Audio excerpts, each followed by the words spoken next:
The sacred moonstone pavilion thrummed with ancient power as hundreds of wolves gathered for the bonding ceremony. Lirelei pressed herself against the marble pillar, trying to remain invisible among the servants. She shouldn't be here. Healers weren't permitted at mating ceremonies, especially not healers carrying the forbidden mark beneath their gloves. Keep your head down and serve the wine, Keeper Aldara had instructed earlier that evening, her weathered face stern with warning. Nothing more. These ceremonies are sacred to the wolves. One wrong move and they'll have you executed for sacrilege. But Lirelei couldn't tear her gaze from the center platform where Prince Raven waited. The kingdom's most powerful alpha heir stood rigid as stone, while Lady Celestria approached with the ceremonial chalice. Everything about this felt wrong, the way Raven's hands trembled slightly, how the council elders exchanged knowing glances filled with dark satisfaction, and most of all, the unnatural shimmer in the ceremonial wine that made her healer's instincts scream. Celestria moved with predatory grace, her midnight blue gown flowing like water, her smile sharp as a blade. She'd arrived at court 3 years ago with impeccable credentials from the Eastern Territories, quickly rising to become the council's chosen bride for the prince. Too quickly, Lirelei had always thought. Too perfectly. No one rose through the complex web of wolf politics that fast without secrets. The crowd fell silent as Celestria raised the chalice toward Raven's lips. Tradition demanded the prince drink first, sealing their bond forever before the gathered packs. Once he drank, there would be no going back. The mating bond would lock into place, binding them for eternity. Lirelei's hidden mark burned beneath her glove like a brand, growing hotter with each step Celestria took. The sensation was familiar yet foreign. She'd felt it only once before, the day her mother died, as if something deep in her blood was awakening to danger. She watched the dark liquid swirl in the chalice, and suddenly she could see it not with her eyes but with something deeper. Poison. Wolfsbane concentrated enough to stop even an alpha's heart, mixed with silver powder to prevent healing, and something else. Something that would make it look natural. Around her, the other servants continued their duties, oblivious to the danger. The noble wolves in their finery watched with approval as their prince prepared to drink his doom. Only Lirelei saw the truth, and she was nobody, a half-blood healer who shouldn't even exist, much less interfere with royal ceremonies.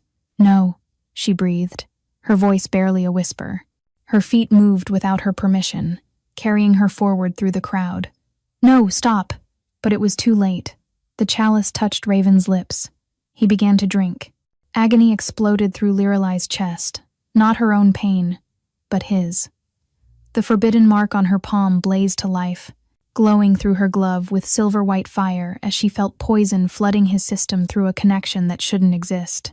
Ancient words her mouth formed without her knowledge tore from her throat, carrying across the pavilion with supernatural force that made every wolf present bare their teeth in instinctive recognition. The words were old, older than the territories, older than the separation of the packs. They spoke of betrayal and poison, of bonds broken and souls crying out for justice. Every wolf understood them in their bones, even if their minds couldn't translate. Every eye turned as she collapsed, her body convulsing as if the poison flowed through her own veins. Through blurring vision, she saw Prince Raven drop the chalice, his face contorting in pain. But the last thing she truly saw wasn't the prince, it was him. The Alpha King himself, legendary, lethal, and supposedly cursed to never find his true mate launching from the royal platform with inhuman speed, his eyes locked not on his son but on her. King Zephyr Nightwhisper, who hadn't attended a mating ceremony in 50 years, who'd been standing in the shadows like a reluctant specter, moved faster than lightning toward her falling form. His cloak billowed behind him like wings of midnight, and his eyes, those storm-gray eyes that had seen centuries pass, blazed with golden fire. Then darkness claimed her, and she knew nothing more. Warmth. That was the first sensation that penetrated the darkness. Luxurious, enveloping warmth that smelled of pine forests and winter winds. Lirelei floated in that warmth, reluctant to surface from its comfort, her mind struggling to piece together fragmented memories. The ceremony, the poison, the prince, the pain. She's waking. The voice was deep, commanding, and definitely unhappy.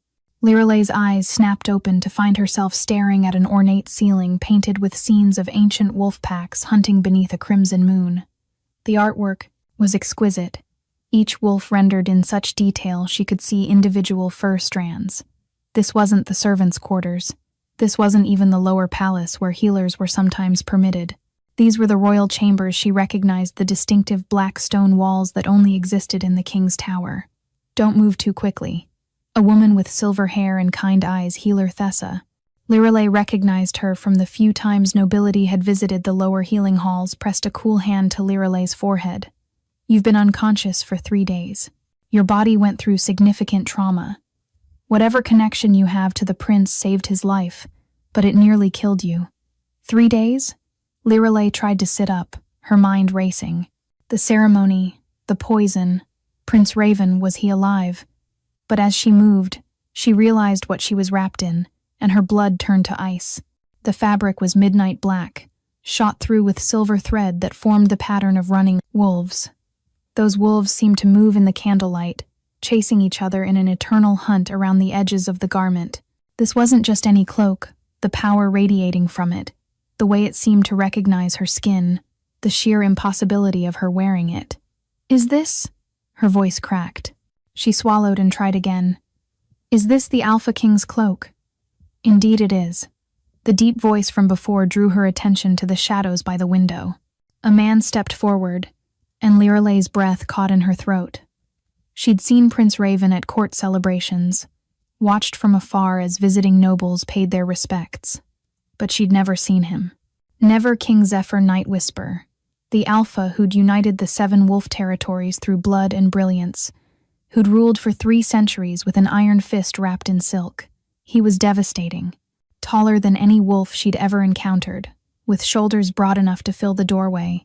He moved with the controlled grace of an apex predator. Power rolled off him in waves that made every instinct in her body scream to bare her throat in submission, even though she wasn't a wolf. His hair was black as a moonless night, streaked with premature silver that spoke of the burden of his curse. But it was his eyes that trapped her, storm gray like winter tempests, ancient and weary, yet burning with an intensity that seemed to see straight through to her soul. "Leave us," he commanded, not raising his voice, not needing to. Healer Thessa bowed low and fled without a word, the door closing behind her with a soft click that sounded like a prison cell locking. The silence that followed was suffocating. Liralay could hear her own heartbeat, could feel the weight of his gaze like a physical touch. The cloak around her seemed to pulse with warmth, responding to his proximity. "Your Majesty," Liralay started to unwrap herself from his cloak, her fingers fumbling with the impossible softness of it, but his growl stopped her. Cold. It was a sound that bypassed her human ears and went straight to something primal in her bones. "Don't." The single word carried enough alpha command to freeze her in place, though it shouldn't have worked on a mostly human healer. "That cloak is the only thing keeping you stable right now. Remove it, and the magical backlash from what you did could kill you." "What I did?" Confusion mixed with fear in her voice.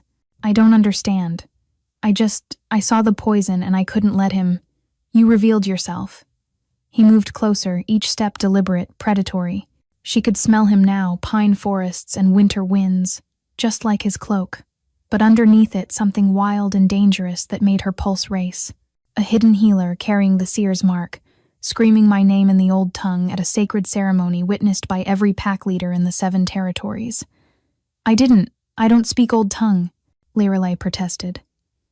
"I don't even know what I said. And I never said your name. I was trying to warn the prince." "You spoke the mate's lament." His voice dropped lower, rougher, filled with something she couldn't identify. Words that haven't been uttered in 3 centuries, that can only be spoken by one who shares a soul bond. Words of claiming and recognition that every wolf present understood in their bones. "And yes, you did speak my name. My true name. The one known only to my bloodline." He moved closer still, until he was standing beside her bed. The air between them crackled with tension, with something electric and dangerous. Then, shocking her completely, he knelt, bringing them to eye level.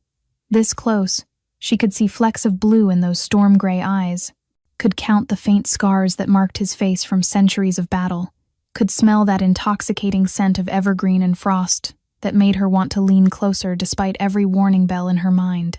"But here's the interesting part," he continued, his voice barely above a whisper now. "You weren't looking at my son when you spoke those words. When you collapsed, when you screamed those ancient words of bonding, your eyes were locked on me. Only me." "That's impossible," Lirelei breathed, her heart hammering against her ribs. "I don't even know you. I've never—" "When you fell," he interrupted, leaning closer, close enough that she could feel the heat radiating from his body, "your mark didn't just glow. It burned with the exact pattern of my bloodline's curse. The curse that swore no Night Whisper Alpha King would ever find their true mate. The curse that has haunted my family for 500 years, growing stronger with each generation." His hand moved toward hers, stopping just short of touching. "Your mark. Show me." With trembling fingers, Lirelei pulled off her glove. The mark on her palm was no longer glowing, but its pattern was clear in the candlelight, a wolf howling at a crescent moon, surrounded by ancient runes she'd never been able to read. No matter how many old texts she'd studied in secret. But now, looking at it with him so close, she could see something else. The wolf in her mark had eyes, storm-gray eyes that matched his exactly. Zephyr inhaled sharply, his entire body going rigid. When he spoke, his voice was rough with something that might have been wonder or dread. "That's not just the seer's mark. That's the mirror mark, the sign of one who carries half a soul, waiting for its match. But it's impossible. The prophecy said the mirror mark bearer would be pure wolf royalty, not a human healer. The bloodlines don't, they can't." "My mother was wolf-blooded," Lirelei admitted quietly, her voice barely audible. "She died when I was born. I never knew which pack she came from. Father would never speak of it. He said it was too dangerous for me to know." "What was her name?" The question came out sharp, urgent, almost desperate. Seraphina Moonweaver." The Alpha King went completely still, like a wolf that had just scented mortal danger. Every muscle in his body tensed, and for a moment, Lirelei thought he might shift right there. Then he was on his feet, backing away from her as if she'd transformed into something poisonous. "Get dressed," he commanded, his voice arctic, all warmth gone. "The council demands answers about your disruption of the ceremony, and when they learn whose daughter you really are—" He stopped, his jaw clenching so hard she could hear his teeth grind. "Whose daughter?" Lirelei's voice rose despite herself. "What aren't you telling me? What was my mother to you?" He paused at the door, his massive frame tense with barely controlled emotion. When he looked back, his eyes had shifted to wolf gold, a sign of extreme distress in an alpha. "Seraphina Moonweaver was my sister, my twin sister. The one who ran away 25 years ago to marry a human healer against all pack law. The one whose death I've been avenging ever since." The door slammed behind him with enough force to rattle the ancient windows, leaving Lirelei alone with the impossible truth. She was the Alpha King's niece. She'd disrupted his son's mating ceremony with power she didn't understand. And somehow, impossibly, her soul was calling to his. The council chamber reeked of hostility and barely contained violence. Lirelei stood in the center of a stone circle that had witnessed 1,000 judgments over the centuries, still wrapped in Zephyr's cloak because her own clothes had mysteriously vanished. 7 elder wolves sat in judgment, their eyes glowing various shades of amber in the torchlight, each one radiating enough power to crush a normal human with presence alone. The chamber itself was ancient, carved from a single piece of obsidian that reflected the torchlight in eerie patterns. Symbols of the 7 territories were etched into the floor: the Night Whisper Wolves, the Northern Frostfang, the Eastern Moonshadow, and others she didn't recognize. She stood at the intersection of all 7, marked as outsider to all. "You dare appear before us wearing his cloak?" Elder Grimwald snarled, his scarred face twisted with disgust. He was the oldest of them, a veteran of the territory wars, and his hatred for humans was legendary. A half-breed mongrel who disrupted the most sacred ceremony in a generation? "You should be executed for sacrilege." "She saved my life." Prince Raven's voice cut through the chamber as he entered, still pale but walking steadily. "The poison would have killed me in minutes if she hadn't." "Silence, pup," Grimwald snapped. "You don't speak unless spoken to." This is council business now. She's not just human. Zephyr's voice cut through like a blade of ice as he entered behind his son. The temperature in the room dropped noticeably with his presence. Lady Lirelei is of the Moonweaver bloodline. The gasps that echoed through the chamber were like physical blows. Several of the elders rose to their feet, and Lirelei saw claws extending involuntarily from their fingers. The Moonweaver name clearly carried weight she didn't understand. Lady Celestria rose from among the witnesses, her perfect features contorted with rage. She'd arrived at court 3 years ago with impeccable credentials from the Eastern Territories, but something about her reaction seemed too personal, too invested. Impossible. The Moonweaver line died with Princess Seraphina's betrayal. Everyone knows she perished without heir. The healers confirmed it. She died in childbirth, and the baby died with her. Clearly not, Raven said, his voice carrying an edge sharp enough to cut. He moved closer to Lirali, and she noticed he positioned himself slightly between her and the most hostile elders. The question we should be asking is why someone tried to poison me at my own mating ceremony. Lady Celestria, you prepared the chalice. Perhaps you could explain. How dare you? Celestria's voice went shrill. I've served this court, faithfully, for 3 years. The ceremony was interrupted before it could be completed. We don't even know if there was really poison or if this creature simply wanted to draw attention to herself. The chalice contained enough concentrated wolfsbane to kill 3 alphas. Lirelei interrupted, finding her voice despite the weight of so many predatory gazes. Mixed with silver powder to prevent healing and monkshood extract to make it appear like natural heart failure. I could smell it, taste it in the air. My healer's training. How could you possibly know the exact composition? Elder Grimvold demanded, leaning forward with suspicious interest. Unless you were the one who... Pain lanced through Lirelei's palm like a hot knife, cutting off his accusation. The mirror mark flared to life, blazing with silver-white fire that made every wolf in the room step back instinctively. Images flooded her mind with the force of a breaking dam. Celestria meeting with a hooded figure in the castle's abandoned tower, gold changing hands, a vial of poison being carefully poured into the ceremonial chalice, whispered words about the prince's death triggering a succession crisis. But there was more. She saw Celestria's true face beneath the beautiful mask, something ancient and wrong, something that wasn't wolf at all. Because she's a true seer, Zephyr said quietly, but his voice carried to every corner of the chamber.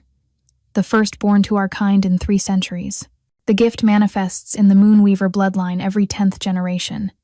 She's an abomination, Celestria snarled, but there was something desperate in her tone now, something fearful. Half-human, unmarked by any pack, carrying forbidden magic. Enough. Zephyr's command silenced everyone, the temperature in the room dropping so fast that ice actually formed on the windows. Lady Lirelei saved my son's life. That alone grants her protection under ancient law. Protection? Elder Morwen, the only female on the council, stood slowly. There was something different about her movement, an otherworldly grace that seemed out of place even among supernatural wolves. Her eyes held depths that spoke of secrets far older than her apparent age. Your Majesty, with all respect, her presence here changes everything. A Moonweaver heir with the mirror mark, appearing just as the Northern Packs mass at our borders. This cannot be coincidence. What do the Northern Packs have to do with anything? Lirelei asked, though her mark was beginning to burn again with that strange prophetic heat. Silence, child, Morwen said, though her tone was almost gentle. You don't yet understand what you've walked into. The Northern Packs have been moving for weeks, claiming an ancient vision guides them. The messenger arrived this morning. Alpha Korvac of the Frostfang Pack claims you as his mate through vision right. What? Lirelei and Zephyr spoke simultaneously, and the harmony of their voices sent visible shivers through several council members. It's an ancient law that predates even the territories, Grimvold explained with barely concealed satisfaction. The mirror mark bearer can be claimed through 3 ways: vision, combat, or bonding. Korvac says he saw you in a prophetic dream, down to the exact pattern of your mark. He demands you be delivered to him within the moon's turning, or he'll consider it an act of war. Lirelei's knees nearly buckled. She'd heard stories of Korvac even in the servant quarters, the butcher of the north, who'd slaughtered entire packs that defied him, who ruled through fear and brutality. The thought of being claimed by such a monster made her stomach revolt. "She's under my protection," Zephyr growled, and the sound was nothing human. The temperature dropped further, and frost began forming on the stone floor around his feet. "Korvac can make whatever claims he wishes. He'll not have her." "Which brings us to an interesting point," Celestria said, having recovered her composure. Her voice turned sickly sweet as honey poisoned with nightshade. "Why exactly is she wearing your cloak, Your Majesty? The Alpha King's cloak that, according to tradition, can only be worn by blood family or your true mate." The silence that followed was so complete that Lirelei could hear her own heartbeat thundering in her ears. Every eye in the chamber fixed on them, waiting.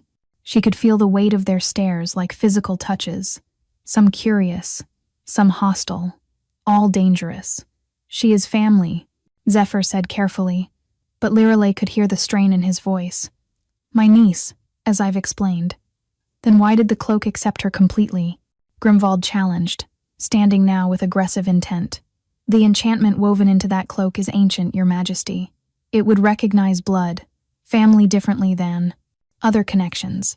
The cloak would warm a family member, yes, but it wouldn't bond to them. Yet look, it clings to her as if she were—" "The test of flames will settle this," Elder Morwen interrupted, her voice carrying an authority that seemed to transcend her position on the council. Something in her tone made Lirelei's mark pulse with recognition, as if responding to a kindred power. "When words fail and suspicions rise, let the ancient fire reveal truth." The ceremonial chamber beneath the castle was older than memory itself, carved from black volcanic stone that still held traces of the primordial fires that had shaped it. Lirelei stood at one end of the vast space, dressed now in a simple white shift that offered little protection against the cold or what was coming. Her skin prickled with more than chill. The very air here was thick with old magic, the kind that predated civilization. The chamber was circular, with 7 pillars representing each territory. Ancient runes covered every surface, glowing faintly with their own inner light. This was a place of judgment, of truth, of irreversible consequences. "You can still refuse this madness," Raven whispered urgently beside her. He'd insisted on being her witness, despite his father's obvious displeasure. "Take exile instead. I'll help you disappear. I have contacts in the human kingdoms who would shelter you, give you a new identity. And let that monster Korvac claim me by default?" Lirelei shook her head, though her whole body trembled. "Or worse, start a war over me. Your father saved me from the council's immediate judgment. I won't repay that by running." "My father," Raven started, then stopped, his expression troubled. The prince studied her with eyes too, knowing for his years. "He hasn't been the same since you arrived. I've never seen him so affected. The curse has weighed on him for centuries, but these past 3 days it's been different. He's afraid, Lirelei, and my father fears nothing." "What exactly is this curse?" Lirelei asked. "Everyone speaks of it, but—" The drums began before Raven could answer a deep, primal rhythm that seemed to come from the stones themselves. The sound reverberated through her bones, awakening something primitive in her blood. The council filed in through the ancient doorway, followed by select witnesses. Celestria was among them, her perfect features alight with anticipation that made Lirelei's stomach turn. The lady clearly expected her to burn. Last came King Zephyr, and Lirelei's breath caught despite herself. He wore the traditional alpha regalia for sacred trials, bare-chested despite the cold, his torso covered in ritualistic tattoos that told the history of his bloodline. Each mark was a story of battles won, enemies defeated, alliances forged. The tattoos seemed to move in the firelight, wolves running across his skin in an eternal hunt. But it was his eyes that held her storm gray darkening to something deeper, something that spoke of barely controlled emotion. "The test of flames is sacred," Elder Morwen intoned, stepping forward into the circle of light cast by ancient braziers. Again, there was that otherworldly quality to her movements, as if she existed slightly outside normal reality. Born from the first mating of wolf and moon, it reveals truth when words become weapons and suspicions poison trust. If a true mate bond exists between the accused, The flames will recognize their souls and draw them together, leaving them unharmed. If not, she didn't need to finish. Everyone knew what happened to those who failed the test. The flames would consume them from the inside out, burning away the lie along with the liar. It was said to be the most painful death possible, soul and body destroyed together. Who stands as challenger to the claimed bond? Morwen asked, though her ancient eyes seemed to already know the answer. I do. Celestria stepped forward, surprising everyone. Her smile was sharp as broken glass. As Prince Raven's intended mate, I have the right to challenge any claim that affects the royal line. That's not how the law works, Raven began angrily. Actually, it is, Elder Grimwald interrupted with a cold smile that showed too many teeth. Lady Celestria is correct in her interpretation of ancient law. If Lady Lirelei is proven to be the Alpha King's true mate, it would nullify Prince Raven's claim to the throne, as any offspring from the king's true mate bond would take precedence over previous heirs. Lirelei saw Zephyr's jaw clench so hard she heard his teeth grind. This was about more than just them, it was about the kingdom's future, the stability of the realm, everything he'd built over centuries of careful rule. Then let us begin, Zephyr said, his voice betraying nothing of the turmoil she could see in his eyes. The Flamekeeper stepped forward, an ancient wolf so old his hair had gone completely white, his eyes milky with age but still sharp with power. He carried a brazier of silver fire, not normal flames, but magical ones that responded to the soul's truth. The flames danced and writhed like living things, reaching toward Lirelei and Zephyr as if tasting their essence. He set the brazier between them. They stood 20 feet apart, but it might as well have been miles. The flames rose immediately, forming a wall of silver light that danced and shifted like liquid mercury. If you are true mates, the keeper explained in a voice like rustling parchment, the flames will call to your souls. You must walk through them to reach each other. Only the truth of your bond will protect you. If the bond is false, or forced, or mistaken, the flames will know.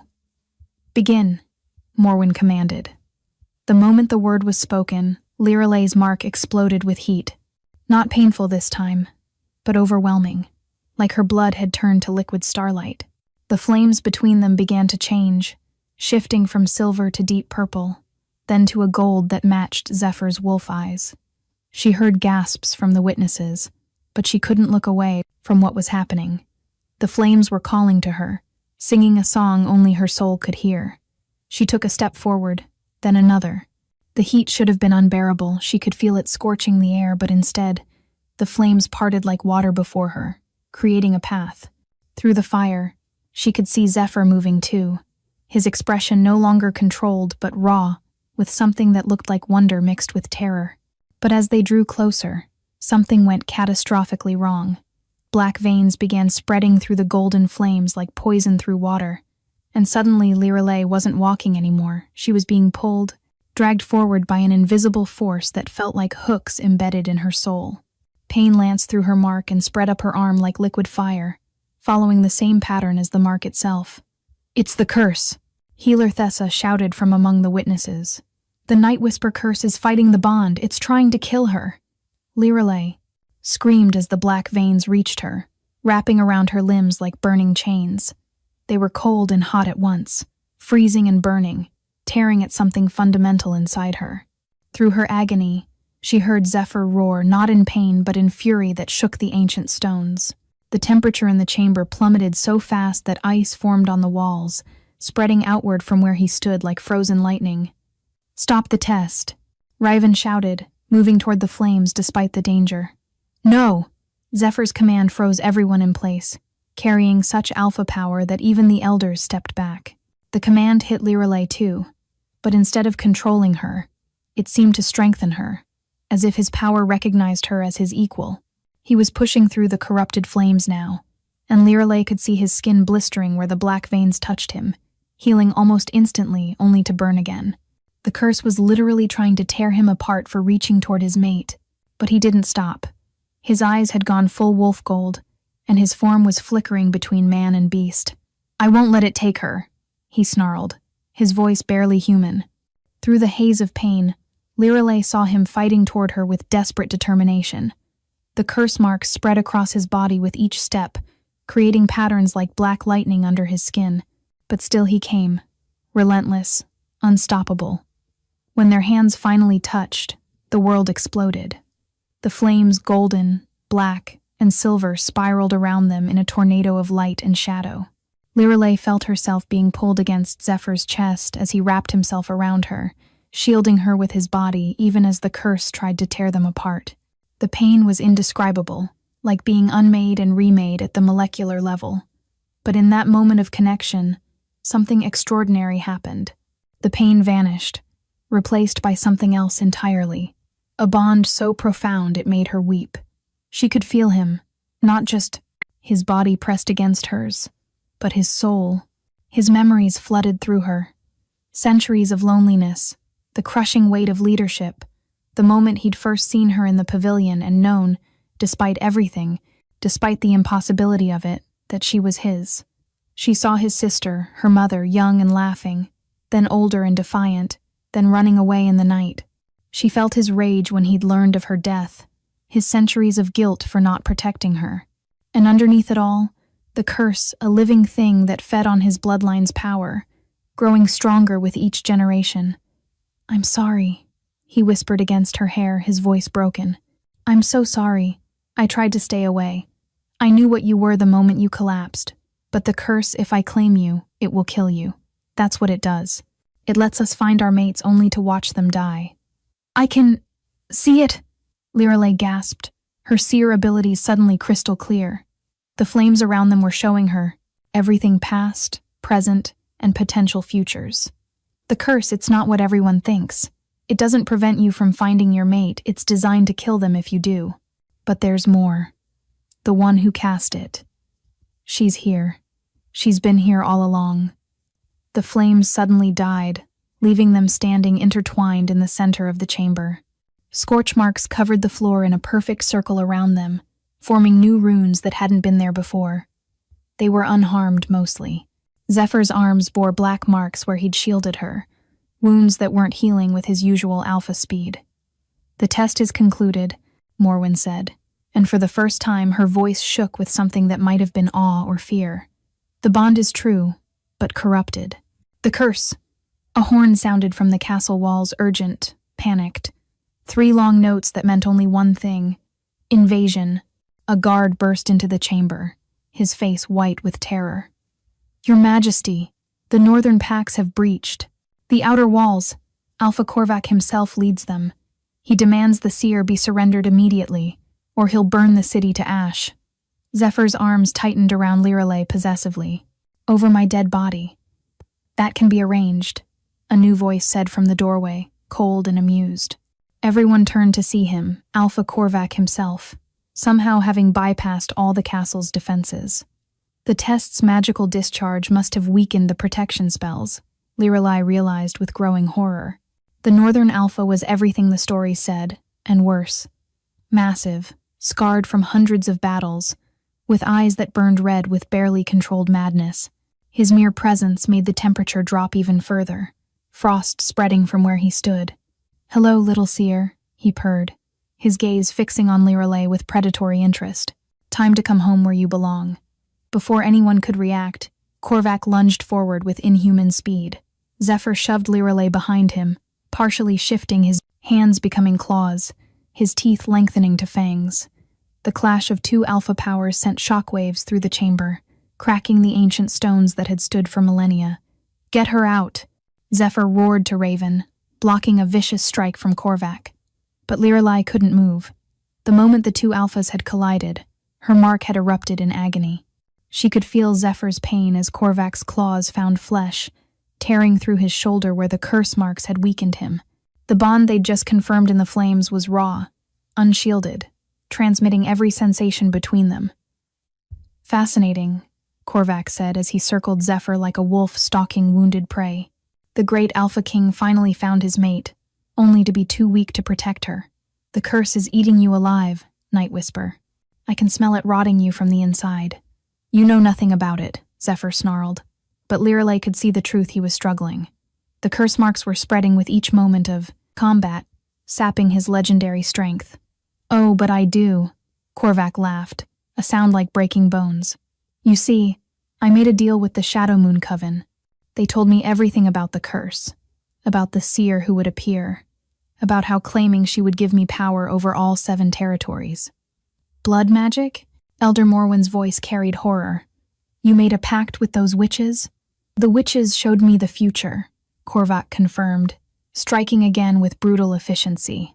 They showed me the mirror mark-bearer would appear at a mating ceremony, that she would have the power to reshape our world. They didn't mention she'd already be mated to you, Night Whisper, but that makes this even sweeter. I'll take her, and you'll die knowing you failed. Something in Lirelei snapped at those words. Power erupted from her mark. Not the gentle healing energy she'd always hidden, but something far more ancient and dangerous. Her voice, when she spoke, carried harmonics that made every wolf the chamber whine in submission. Stop! Both alphas froze mid-strike, turning to stare at her. The mirror mark was blazing silver-white up her entire arm now, and her eyes had gone completely white as well, seeing beyond the present into the threads of possibility. The witches lied to you, Korvac, she said, her voice layered with otherworldly power. The vision they showed you was false, twisted to serve their purposes. They seek chaos among the packs to weaken us all. You're lying, Korvac growled, but uncertainty flickered in his mad eyes. I'm a seer, Lirelei said simply. I cannot lie about what I see. The Shadow Moon Coven plans to use you to kill Zephyr. Knowing his death will shatter the alliance. Then, when the packs are fighting each other for dominance, they'll unleash something far worse, the original evil that created the curse. Suddenly, Celestria laughed, a sound like shattering glass that made everyone turn. The beautiful noblewoman's features were shifting, melting and reforming into something else entirely. Her perfect blue eyes bled to violet, and shadows began writhing around her form like living serpents. Oh, how precious, she purred, her voice now carrying undertones that scraped against the ears. You almost had them fooled, little seer, but not quite. Witch, Grimwald gasped, backing away with instinctive revulsion. Shadow Witch, specifically, Celestria or whatever she truly was, confirmed with a mocking bow. Though I prefer my coven name, Thimeris the Hollow. I've been playing Lady Celestria for 3 years, waiting for the right moment, building trust, positioning myself, all for this. Understanding crashed over Lirelei like a cold wave. The poison you weren't trying to kill Raven, you were trying to trigger my awakening. Clever girl, Thimeris smiled, revealing teeth that were suddenly too sharp, too many. A seer's power only fully manifests under extreme emotional duress. Watching the prince die would have shattered your mental barriers completely. But this, she gestured at the chaos around them. A true mate bond fighting against an ancient curse while 2 alphas battle? Oh, this is even better than I planned. Korvac roared in rage, realizing he'd been used, and turned on Thimeris. But she waved her hand almost lazily, and violet energy wrapped around him, freezing him mid-leap like an insect in amber. Sit, dog, she commanded, and Korvac's body obeyed against his will. Now then, Thimeris focused on Lirelei, shadows gathering around her like a living cloak. You have something I need, little seer. The location of the Moonweaver Codex, your mother's journal containing the original spell to break the Night Whisper curse. Give it to me, and I might let your mate live a few more hours. I don't know what you're talking about, Lirelei said, though even as she spoke, images flashed through her mind, a leather journal hidden beneath floorboards, pages covered in her mother's, elegant script, secrets that could reshape the world. Don't lie to me, Thimeris hissed. Shadows lashed out, wrapping around Zephyr's throat like a noose. He clawed at them, but the cursed wounds on his arms had weakened him too much. Dark stains spread across his skin where the shadows touched. The journal, or his life. Choose quickly, the curse is already killing him. My shadows will just speed things along. Lirelei felt Zephyr's breathing falter through their bond. The black veins from the curse were spreading across his chest, reaching for his heart with inevitable purpose. Take me instead, she said desperately. I'll come willingly, help you find the journal. Just let him go. No! Zephyr's voice was strangled but fierce. How touching, Thimeris mocked. but unnecessary. You see, once he's dead and you're broken by grief, you'll tell me everything anyway. The mirror mark bearer's power is strongest when fueled by loss. Something inside Lirelei shattered. Power erupted. From her mark raw, uncontrolled, and magnificent. The silver-white explosion threw Thimaris across the chamber, shattered her shadow bonds, and sent cracks racing up every ancient wall. But even as she stood there blazing with power, Lirelei felt the toll. Using this much power without training was burning through her life force. Through their bond, she felt Zephyr's panic. Lirelei, stop! You're killing yourself. She looked at him with tears streaming down her face. You're already dying. At least this way. Pain lanced through her chest. She looked down to see shadows emerging from her own shadow, Thimaris's backup plan. Fool girl. Thimaris spat blood as she stood. Did you think raw power could defeat centuries of knowledge? Then howling, hundreds of voices beyond the walls. Impossible, Thimaris whispered fearfully. Through their bond, Lirelei felt Zephyr's grim satisfaction. You threatened the Alpha King's true mate. The pack comes. The wolves came like a tide of fur and fury, pouring through every entrance. Not just Zephyr's pack, but wolves from all 7 territories. Word of their king's true mate being threatened had spread faster than wildfire, awakening something primal in every wolf's blood, the ancient imperative to protect the alpha pair. Thimaris raised her hands, shadows coiling around her like armor. I'll kill them all. No, a new voice said, ancient and powerful. You won't. Elder Morwen stepped forward, and for the first time her true nature revealed itself. The elderly wolf's form shimmered and changed, moonlight wrapping around her until she stood, transformed not just a wolf, but something far older. A lunar sage, one of the legendary mediators between the realm of wolves and the realm of magic. Lunar sage. Thimaris breathed, genuine terror replacing her arrogance. But you're all supposed to be dead. We hunted you to extinction. One remained, Morwen said sadly. Hidden among the wolves for 5 centuries, waiting for her. She gestured to Lirelei. The last Moonweaver heir, the one prophesied to heal the rift between our kinds. With a gesture that seemed effortless, Morwen severed Thimaris's connection to the Shadow Realm. The witch screamed as her own dark magic turned inward, consuming her from the inside. Within moments, she was gone, pulled into the very void she'd commanded. But the victory felt hollow. Lirelei lay still on the cold stone, her breathing so shallow it was barely perceptible. The silver patterns on her arm were fading, and through their bond, Zephyr could feel her life force dimming like a candle in the wind. No. He gathered her into his arms, his own cursed wounds forgotten. Lirelei, stay with me, please. Her eyes fluttered open, brown and human and so very tired. The curse, she whispered. I can see it clearly now. It's not just on you, it's woven into your entire bloodline. That's why it couldn't be broken before. It feeds on Night Whisper blood, growing, stronger with each generation. Save your strength, Zephyr begged. The codex, my mother's journal, hidden in the healer's cottage where I grew up, 3rd floorboard from the fireplace. She coughed, blood speckling her lips. But you don't need it anymore. The cure requires the willing sacrifice of Moonweaver power to cleanse Night Whisper blood. I give it. Freely. No, Zephyr's voice broke. There has to be another way. Perhaps there is, Morwen interrupted, kneeling beside them. The soul merge ritual. It's been done only once before, 1,000 years ago. It would unite you completely, not just as mates, but as one being, sharing power, sharing life force. The curse couldn't survive it because you'd be neither fully Night Whisper nor fully Moonweaver, but something entirely new. Do it, Zephyr said immediately. The choice must be mutual, Morwen warned. And Lirelei must be conscious too. But Lirelei had gone still in his arms. Her breathing stopped. Then, turn her first, Korvac said suddenly, having been freed when Thimaris died.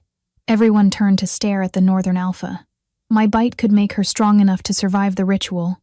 Consider it. Payment for my foolishness in trusting the witches. Without hesitation, Zephyr nodded. This was no time for pride. Korvac knelt beside them and bit Lirelei's neck with surprising gentleness, infusing her with alpha wolf essence.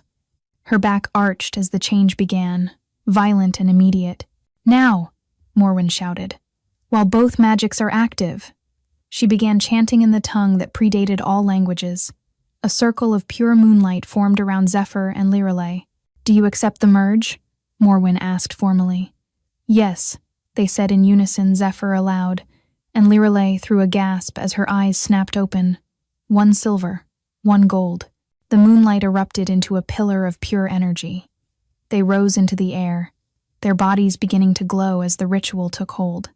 Through the blinding light, two forms could be seen no longer separate but intertwining, their very essences merging into one. When the light finally faded, they collapsed together, unconscious but breathing.